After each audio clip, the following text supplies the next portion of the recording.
Self-Care Solutions, your solution to self-care. This is the app for meditation, so breathe in and out.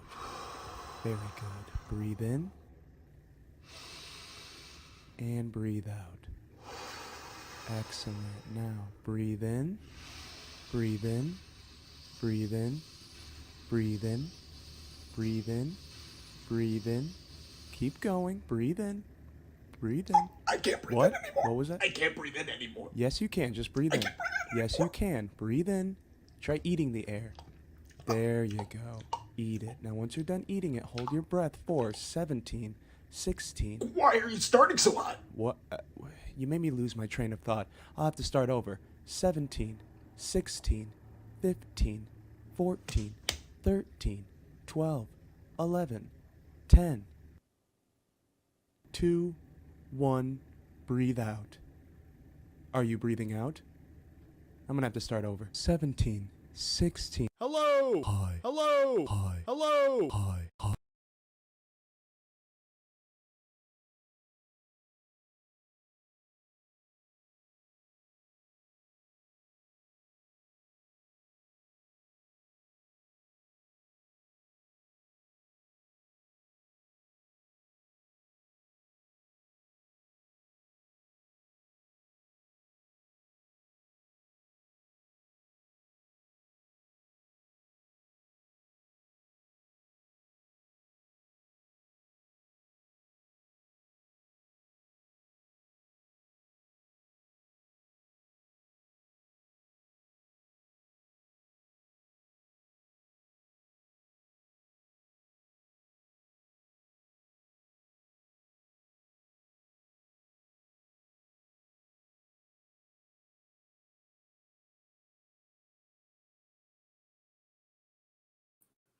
Welcome back to Popcorn Poppin. That's very embarrassing. That sucks.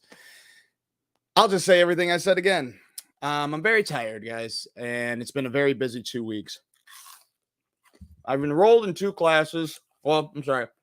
I enrolled in a film class, got accepted to be in Planet Ant's farm team for video sketches, and I'm also helping write and direct a sketch show, which we begin rehearsals next week. Not only am I very busy, but the film class meets every Sunday from 5 p.m. to 8 p.m. So now I have to choose a new time to do Popcorn Poppin' live, or I might not do it live anymore, which I would like to do it live, but see, I only have one person watching so far. That's totally fine. I think sometimes I've seen like 6 people being here at the same time, and it warms my heart. I'm not doing it for views, but I'm doing it for like entertainment. And Saturdays at 11, I think, would push me to make more sketches instead of just reviewing movies and television shows, because I don't want to be negative when I'm doing it. And I know that they're always so long, but I'd like to figure out how to do it a little better. So with that being said, I am not saying that we're going to be gone for a long time. We could be back next week. Whoops. We could be back next week, to be honest. And if we are back, it won't be on a Sunday. It'll be Saturday at 11. It could be a different time. It could be a month from now. I promise you we'll be back in time for Halloween, because horror films are the best types of films. But as of right now, we're saying that we're going to take at least a little break because there's not that big of movies coming out in the next couple of weeks. So I'm not really feeling too bad, too sour about not actually coming back each week to talk about shows. There are movies, should I say. There are better TV shows coming out or things on streaming than there are in movie theaters for sure. The Writers Guild and the SAG strikes have really done a blunder on the films coming out soon. And there are not that many big ones coming out until not even October. Like there's Exorcist, but I'm very skeptical about that one. And Marvel's comes out in November, but there are some TV shows that I'll want to discuss, and you will see news before October. I promise you that. But whether or not that's Popcorn Live, I'm not sure. Ahsoka, we will be talking about a little bit tonight too, but I will at least come back after the season finale of that, and we'll bring Darth Sidious back. You won't see him tonight because that's how busy I've been, guys. Not to say that I've been recording as him, but He didn't have time to interrupt this evening, nor did I have time to finish all the little edits and graphics that I usually do. So please bear with me and enjoy the show that we are going to do right now. All right. Just wanted to give you a little warning of some things. Oh, man, I'm so tired. Okay. Let's talk some movies and television shows. If you don't know what the show is, I should probably tell you. Welcome back to Popcorn Poppin'. It is the show where you notice that there's a lot of movies and television in the world.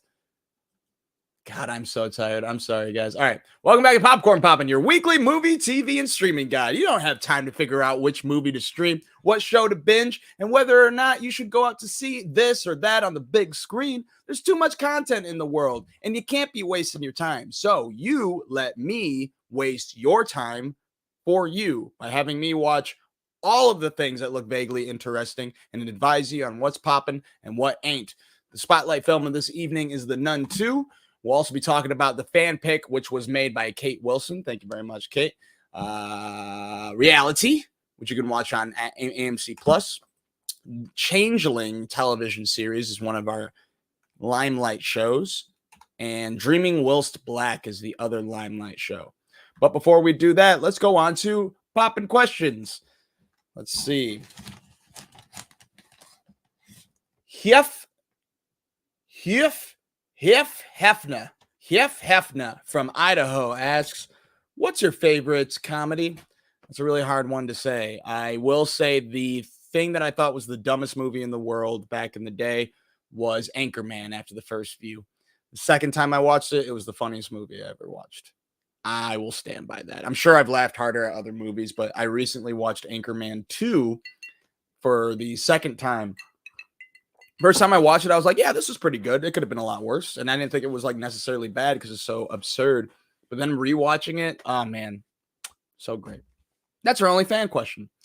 Now let's talk about what has been on. But before we talk about what has been on, let's go all the way back. I wanted to talk about some news. So when it comes to the strikes, I'm going to read you something from an article from Hollywood Reporter. Overall, I think it means there's not really any changes, and it's going to be hard to see if there's going to be any changes. As negotiations appear to be remaining at a standstill, the WGA's negotiating committee told members in a Friday update the strike has shown a desire and willingness to negotiate an agreement that adequately addresses writers' issues. Negotiating, and they also said those same executives and others have said that they are willing to negotiate on proposals that the AMPTP has presented to the public as deal breakers. On every single issue we are asking for, we have had at least one legacy studio executive tells us they would accommodate us. So they're basically claiming, the guilds are basically claiming that studio executives have approached outside of like actual meetings, actual professional, like this is the big meeting. They've been going outside of that. Some executives have allegedly going up to guilds saying, hey, we can talk about this. Just please keep trying to negotiate with us. We'll talk our studios into actually doing the things that you guys want.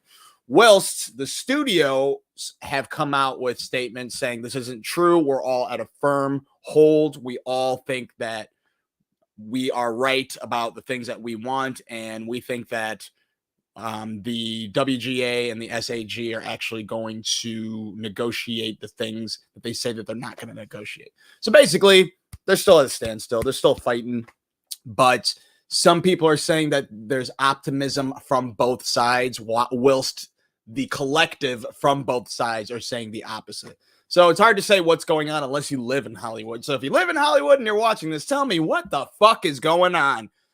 I need to know.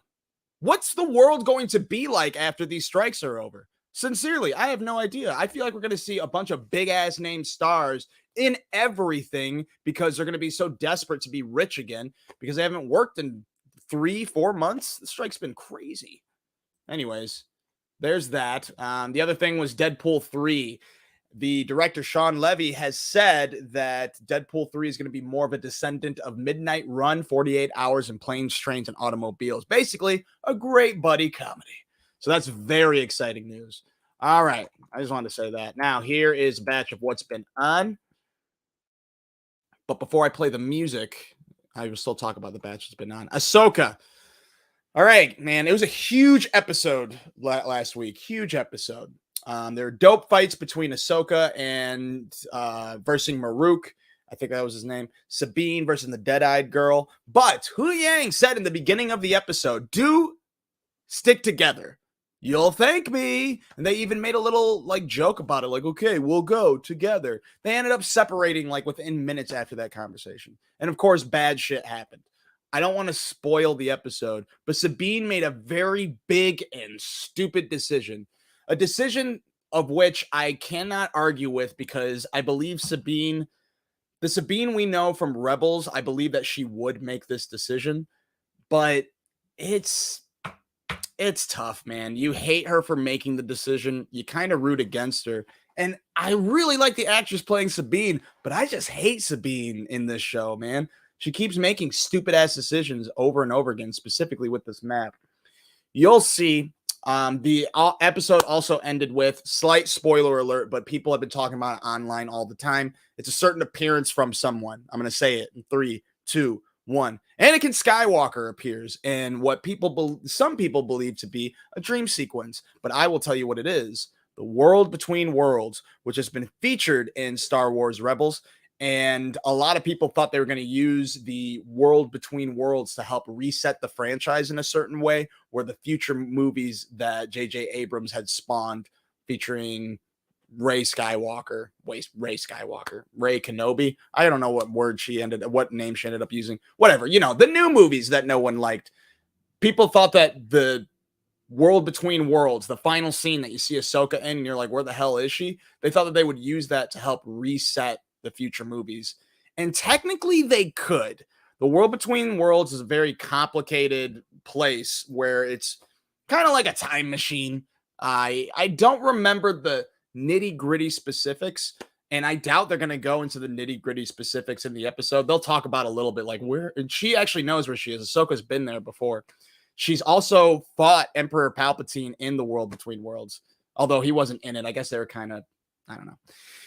It's interesting that they brought this back. I'm glad that they brought this back, and it shows that Star Wars is a lot more fucky than you actually think. It's very, very fucky. So it was a dope episode. I'm very excited for next week, and I hope Sabine gets better. This Jedi shit, man, I got to admit, and I'm agreeing with everyone online, we don't need her as a Jedi. And also, she keeps making lame-ass decisions, too. And like she kind of used the Force against the Dead-Eyed Girl, but it's just unnecessary. Have her be a rebellious Mandalorian. I think making her being trained for a Jedi is putting a hat on a hat. It's unnecessary. It's the only thing I dislike about the show. Sure, I disliked Sabine's decision to do what she did, but like writing wise and character development wise, I bought it. So it doesn't. I'm trying to have a better language. It doesn't make me believe that the show is what it isn't. For instance, her making that decision, I was like, oh, that sucks. I hate that she did it. But it doesn't make me like the show any less. It just made me respect it more for having a decision like that. And the build up to the decision was like, if she does this, we're all going to be pissed. If she doesn't do it, we're all going to be very happy. And it went the other way. So hopefully she doesn't make any more goddamn decisions like that again. Next, winning time with the story about the Lakers. Start the music. Lakers story continues with the feud between Larry Bird and Magic Johnson. One of the best episodes of the whole show was this past week, where one character leaves and another character gets a chance to shine. I believe that there was the best scene in the series featuring Quincy Isaiah as Magic Johnson and John C. Reilly's character as the owner, and it was very, very well done. It's a dramatic scene. Quincy Isaiah's job as Magic Johnson on the show is to be very charismatic, very lovable, great smile. What's up, girl? Hey, how's it going? Hey, I'm just ready to play basketball. But he gets really for real in this, and he does an excellent job acting. I don't think I've seen his work before, and I think he is a fairly new actor in Hollywood anyway, but he did a great job. This past episode may have been my favorite episode of the whole series, but it was definitely my favorite episode of the season. Only Murders in the Building. Murder mystery comedy that stars Steve Martin, Martin Short, and Selena Gomez. I don't like this season, especially after last episode. This past episode, I'm sorry, it was stupid. They all broke up, and she's gonna investigate on her own. They're not gonna hang out with each other anymore. It's stupid. To me, I don't like it when a show about a team, not necessarily that they have an episode where they break up. That happens in every like team anything, but this season they're not together, and now they're gonna even draw more apart. I don't dig it, but it is a show worth watching, at least the first 2 seasons. Breeders, which is a comedic look at marriage and family starring Martin Freeman. The final season is on FX. I think it's Mondays on FX. I don't have the date on here. Oh, dude, you have the banners. See, guys, this is why I need to take... This is why we're on a finale. This is why we're going to be in a hiatus, because I can't do this anymore. But I can. We'll see. All right. Nope, not that one. There we go. Tuesdays on Hulu, to answer your question. I love this show, and it's a great season. Reservation Dogs. I'm not the greatest fan of this season, but I do think that the show is worth watching. This is their final season, so I'm going to keep holding on to the comedic look at marriage and family that star the group of Native American teens in a small southern town after the loss of one of their best friends. But it's a comedy. Taika Waititi produced. I do recommend watching the show. Absolutely. Next, Warrior. I'm gonna pause the music real quick because I gotta tell you guys something. You gotta watch Warrior. It is so well done. I finally caught up. Now I finally get to, and I should have added it to next week's talks. Well, if we're coming back next week, but I'm gonna be finishing up Snowfall, and Warrior I wanted to finish first. And I gotta tell you guys, show's awesome. The last season ends in a pretty big cliffhanger. If it ended right then, fine, do that. But you gotta at least give us some sort of TV special.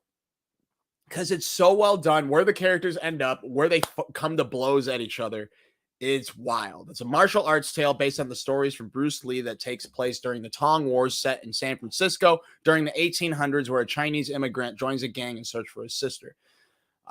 Just the last season was awesome. Each season has a slew of episodes that are like edge of your seat, specifically fight scenes, but edge of your seat plots going on. And this last one was crazy, man. This last season, though, one thing I was bummed out about were the Mercer sisters weren't there. The biggest gripe I have with the show is, it's supposed to be about Chinese people, and they have so much white people shit going on that I just don't care. I will say the guy who plays the white Irish, like, union guy who can kick ass, his season was better. He had a better storyline this season. And also, he turned into, like, a fucking serial killer at the end. Anyways, it gets better.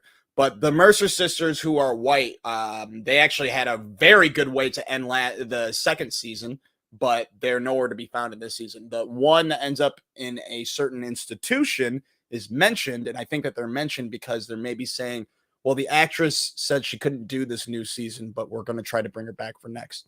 Anyways, this was not their final season as of yet, meaning that they definitely want to do a season 4. I truly believe that if they get greenlit for a season 4, they make it their last, just in case they're, in trouble of being canceled again, because this show is so damn good, and I don't want this story to end open-ended. I think I worded that okay, besides the many pauses that I took. You can watch the whole series on Max right now. All right, back to the music being on. Minx, Jake Johnson and Ophelia Something start an adult magazine company for women. You can watch this show Fridays at 9 on Stars. Hilarious show. This new season is great. It's better than the first season. That's all I got to say about that one. This Warrior's not on anymore, brother. Oh, Tony. Harley Quinn. These last episodes are really good. There's one more episode left. Max, you can watch the whole series. This season's good. It's better than last season. Season 2 was their best season, though. 1 and 2, I'll say.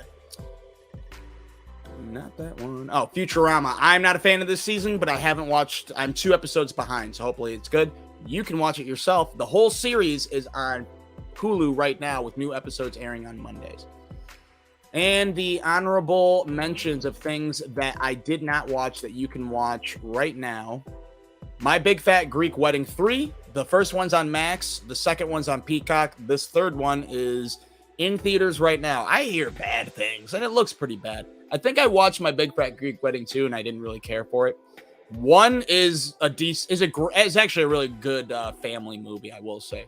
3 looks terrible, and apparently it is. But if you want to see it, go do that. Next, Top Boy. The whole series is on Netflix right now. I hear it's great. It's added to my list, but I got a lot of shows I'm going through right now. I'm a busy guy. I live a life now. I Am Groot. The little mini episodes has a season 2, which is currently on Disney Plus. I just haven't had time to watch it yet. Burning Body. It's a show about a crazy woman, I think. I don't remember the trailer. I just remember it looks pretty good. I will check it out. It looks like a sexy femme fatale type thing going on. Jawan. I'm trying to get into more Bollywood films because Bollywood makes some outlandish films, but they're pretty cool. Remember RRR? That was actually Nollywood. This might be Nollywood as well. The only difference is I think it's made from a different country, which is probably a very big difference. Anyways, Bollywood and Nollywood, they make very huge, ridiculous films. And RRR, which you can watch on Netflix, is a great example of that, but it's actually really, really good. Jawan, I watched the trailer. I had no idea what was going on, so I looked up what it was about on the internet, and I came up with a harrowing, emotional story of a man attempting to fight corruption and seek justice against society's monsters. You can check this out in select theaters right now. And now we will be going over the spotlight films. The Nun 2. All right, guys. Halloween's coming up. I love horror, and horror is very hard to do. And to say whether or not this is popping. Well, if you've watched the Conjuring universe and you're a fan of the Conjuring universe and you know how the Conjuring universe is, you'll probably thoroughly enjoy this film.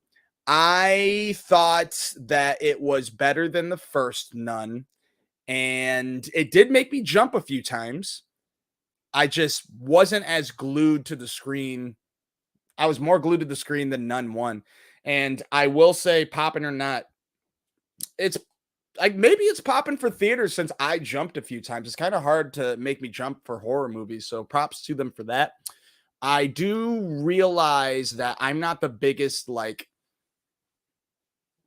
fan of religious demonic things like exorcism movies. I'm never a fan of, except for The Almighty Exorcist. I really like that movie, and I see why it's known as one of the greatest movies ever made. But I still think it's a little overrated. Don't tell anyone because people freak the fuck out every time I say it. And that's exactly why I think it's a little overrated.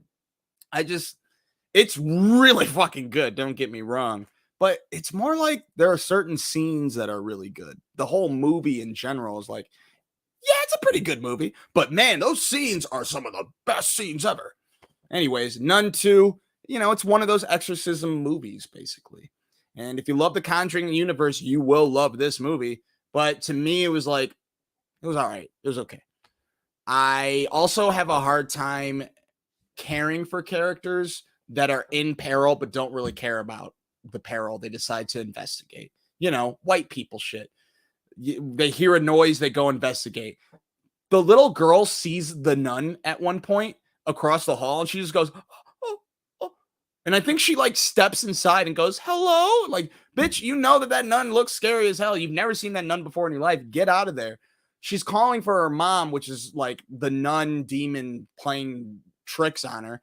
Her mom's walking up the steps to a very, very dark, shadowy place. She's like, Mom. And she's just not answering it. She keeps walking up. So the bitch follows her. What are you doing? Don't do that. Don't follow that girl. That ain't her. That's the nun too. So there's a lot of scenes like that. And whenever I see a scene of investigating in a horror movie, I'm a lot less oh no. Because if you're going to investigate something and get eaten by a monster, good. I'm glad. You're an idiot. You're not Sherlock Holmes. Thaisa's character, yeah, sure, I buy that. But there is a scene where there's it's actually kind of cool, but it's a little long, where these magazines flip to form the Nun 2. And it shows the Nun 2, And she just looks at it like, get out of there. Get away from that. It's the nun too. And of course, like she chokes her and she's like, oh, it's like, oh, so surprised. Like, oh, I should have stayed away from you a little bit. I don't know. Anyways, if you want to watch the Conjuring universe in preparation for The Nun 2, you can watch Conjuring 1 on Max, Annabelle on Hulu, Conjuring 2 for renting $4, Annabelle Creation, rent for $4, The Nun, which you should just watch The Nun. There is an end credit scene in Nun 2 that gives you a little hint that they're going to continue the Conjuring universe. So watch the main Conjurings and The Nun on Max. If you want to keep going, Curse of La Lorna, you can rent for $4, along with Annabelle Comes Home, which you can also rent for $4. But I recommend just watching Conjuring 1 on Max, renting Conjuring 2 for $4, watching The Nun on Max, and watching Conjuring 3 on Max. Changeling, the television series. Not the Changeling. Okay, Reality. Man. All right, Reality. This is the pick by Kate Wilson. I was really excited to watch this. She's got great taste. She works on movies, guys. She's super dope. But Reality, I've always heard of. It is an absurdist, surreal film that's kind of hard to explain. If you've probably remembered there was a horror movie a few years ago. And by a few, it could have been like 15 at this point. Who knows? Time flies. Remember Rubber? It was about the killer tire. This guy did it. I loved Rubber. I thought that was a great movie, and I liked this movie a lot. But surreal movies that are being weird just to be weird is one thing, and I don't like that to a certain degree. However, if you're doing it like as a joke, like we know we're being too much, but we're leaning into it, it's cool and it's funny. This guy also did Smoking Causes Coughing, Yannick, Deerskin, which I'm probably going to watch next on this guy's list, Wrong Cops, and also this movie stars John Heater, a.k.a. Napoleon Dynamite, and Eric Wareheim. Knowing that Eric Wareheim's in this, and apparently he's in a few of his movies, I understand that. I knew that this movie was going to be weird. I mean, look at the fucking poster. But it really does fit like the Tim and Eric type of style, but it's a lot less absurd than that, a lot less gross than that. But it's fun. It's a lot of fun, and it's ridiculous a lot of times. But there's a lot of different stories. And again, the movie is hard to explain. But the main one, I guess you could say, is that a cameraman for like a cooking show type of thing wants to get his new film greenlit, but the producer will only do so if he can get the recording of the best groan in cinematic history. It's very surreal. When I say ridiculous, you might think like Airplane ridiculous, but it's a lot more subtle than that. You just have a hard time. It's a great title because you don't know the differences between reality, a dream, and what's a movie. You know, they keep fucking with you on that purposely. There's a girl named Reality, which is probably subliminal for something as well. But at one point, tune plays in the film forever and a day, and everything starts getting way more confusing on a higher level than subtle. And I don't think that the movie is supposed to make sense necessarily, and I don't care. That's fine. But the last scene, you're like, I feel like you're really trying to state something to me, and I don't know what it is. In any case, if you like weird shit, if you like Wes Anderson's Asteroid City, specifically the end of it, which I wasn't a big fan of, Noah Baumbach's White Noise, like the second half of it, which I was not a fan of, or just David Lynch films in general, check this movie out. It's basically a quirky David Lynch film that was produced by Adult Swim. It wasn't really produced by Adult Swim, but I feel like it should have. You can watch this film on AMC Plus. Thank you, Kate, so much for that. The Limelight shows we'll be discussing are The Changeling, Dreaming Will Black. So The Changeling is about Apollo and Emma, who has a love story that is a fairy tale until Emma mysteriously vanishes Bereft, Apollo finds himself on a death-defying odyssey through a New York City he didn't know existed. So I'm assuming that this happens specifically in episode 3. In episode 1, I didn't watch episodes 2 or 3 yet, but I get the gist of what the show is, and I don't like the way they jump around in time. Usually I like that, but it gets really confusing and almost disorienting in a way when you're watching the first episode. It is like a fairy tale, and it's shot beautifully. The cinematography is excellent. I just am not a fan of the dialogue and the shit that happens in it. The shit that happens in it is very fairy tale-esque, but there's one scene where she goes, yeah, I haven't taken this bracelet off in months. And he goes, well, I'm Apollo, god of whatever, and I say, I'll make your dreams come true. And cuts off her fucking thing. I'm like, whoa, dude, you didn't even ask. You just did it. The hell, dude? You haven't seen her for months, and this is how you react? Anyways, Lakeith Stanfield's awesome. It's just there's certain things of dialogue where you're like, this is kind of... but when you remember that it's a fairy tale, you are more suspended in disbelief. So you can check out the show right now on Apple TV Plus. They got 3 episodes so far. I'm going to probably check out the second one before I go to bed. And you can watch new episodes of Apple TV Plus on Fridays. Dreaming Whilst Black. This show is hilarious. Poppin' 100%. Apparently, it's based on a miniseries made in 2018. I think the show was filmed like 2 years ago and probably aired on BBC, and like Showtime got the rights and now they're showing the episodes now. But only 2 are available on Showtime right now, and I watched both of them. If you don't have Showtime, you probably have Paramount Plus, which now Showtime shows and movies are for free on Paramount Plus. So that's a good thing. Anyways, this is about a black film school dropout who quits his job to get serious about making his own movie.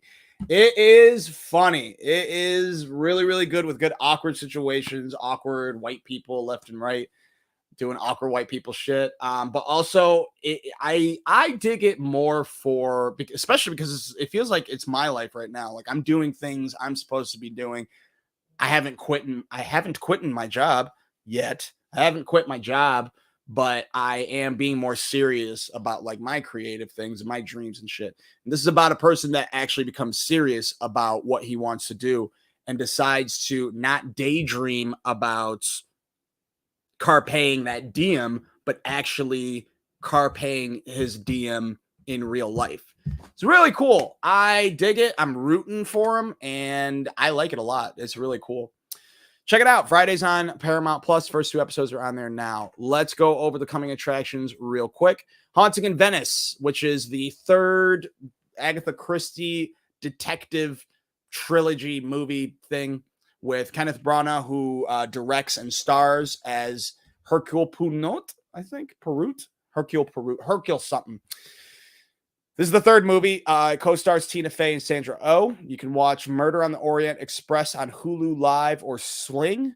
And you can watch Death on the Nile on regular Hulu in preparation for the 3rd movie, Haunting in Venice, which is in theaters Thursday. Will it pop? I believe so. I think for some reason I like the first 2 a lot. And they don't, not for some reason, they're very well made. I think because it's adapted from an Agatha Christie novel, I wouldn't be into it, but I like it, and I like mystery too.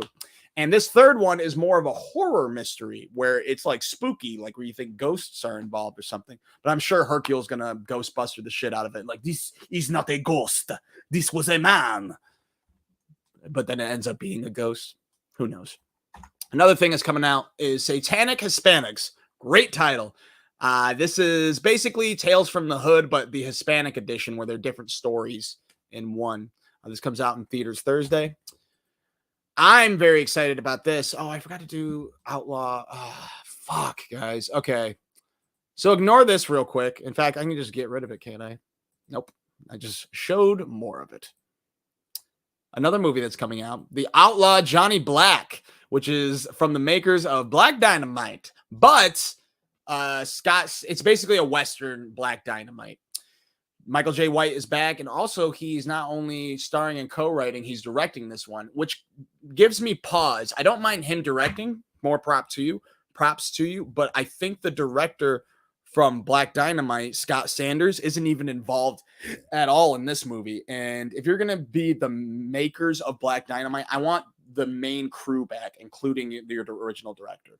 So hopefully Michael J. White does good with this. I don't know his directing background, but I'm still excited nonetheless. It looks pretty funny. Check out the trailers. Next, I can go back to this screen if I can find it. If I can find it. Well, yeah. The Count, El Conde, will be on Netflix Friday. This is another Dracula story, but with a twist. I don't know if it's going to end up being Dracula or just a vampire that's very similar to Dracula, but a character named Augusto Pinochet. Pinochet. I'm going to say Pinochet. Augusto is a vampire ready to die, but the vultures around him won't let him go without one last bite. I had to look that up because I didn't want to rewatch the trailer, but basically this really old vampire decides he wants to die. And I think like his familiars or something don't want him to. It looks really funny. It's a Chilean black comedy that's directed by Pablo Larraín, who actually did Jackie, that's Jackie O biopic with Natalie Portman a few years ago. It was really good. I highly recommend it. It's kind of boring, but the cinematography and the acting is so well done that you don't need that much story in it. It's a very good dramatic piece. This guy also did Spencer with Kristen Stewart, which I hear is really good, and Lacey's Story, which is a miniseries on Apple TV Plus that Stephen King did. Anyways, I'm surprised that such a serious director is doing something that has this much comedy, but also looks like it's so professionally made. It looks well done. So I think that this will pop. I doubt any of you guys are going to watch it, but if you're into a foreign film that decides to take a vampire tale and put a little comedic twist on it, I think that this is the one for us, guys. I think it is. Other movie that comes out on Friday, Shudder, is Elevator Game. This is basically did you hear the story about if you go on the elevator and press these buttons in a certain order, you open up the doors, and if you look outside and you look away, you die. So it's some sort of like weird game, kind of like Talk to Me. Their shtick was a hand that you grab and then you say like, I let you in. The shtick with this is you press certain buttons in an elevator, the doors open up and like a monster or a ghost sees you and you're not supposed to look away. Something like that. So the fact that it has that little hook makes me drawn to it. This doesn't necessarily look good, but I like fun shit. So maybe it will be good. On television, The Other Black Girl will be on Hulu Wednesday. Rashida Jones is a producer and writer for the series. It's about the only black woman at a publishing company until there's a new employee. Guess what color she is? Looks creepy, yet funny and crazy. Like the main girl could be going crazy from what I saw in the trailer. Very excited to watch this. The Morning Show, Season 3. I haven't watched Season 2, so we'll see if I can be able to catch up. Probably not. But I do like the first season a lot. It's on Apple TV Plus, premiering Wednesday. It stars Reese Witherspoon, Jennifer Aniston, and John Hamm. And finally, a show that I will not be watching that a lot of you might watch still. I used to watch Walking Dead. I quit when the season after Negan killed, what's his name? I'm not stopping till I figure. I mean, I am stop. I'm not going to stop until I figure out his name. What's his name? What's his name? Not Daryl. Shane? No, not Shane. What the fuck's his name? No one's here. I can keep doing this. What is his name? Glenn. When Negan killed Glenn, I watched one more. A lot of people quit then. I tried one more season and I kind of fell off because he never killed Negan. And I'm like, something tells me they're never going to kill Negan. And they never did. He has his own show now. It's so stupid.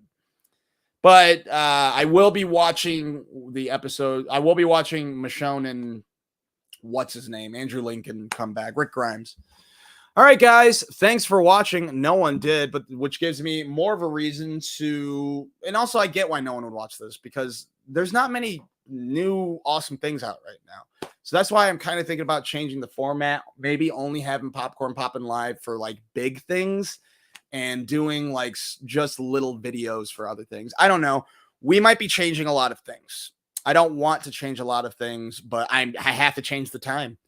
And the reason I chose Saturdays at 11 is because Mad TV, when I was a kid, was on Saturdays at 11. That got me into sketch comedy, and I want to do more written things. This show is the only show that I've done consistently for more than a year, and I want to keep going. I'd like to make another show, but who knows? Maybe this is the finale. It definitely won't be. We'll have at least some specials. Tell me what you want. Tell me when you want it, and I will give it to you. Thank you very much for watching.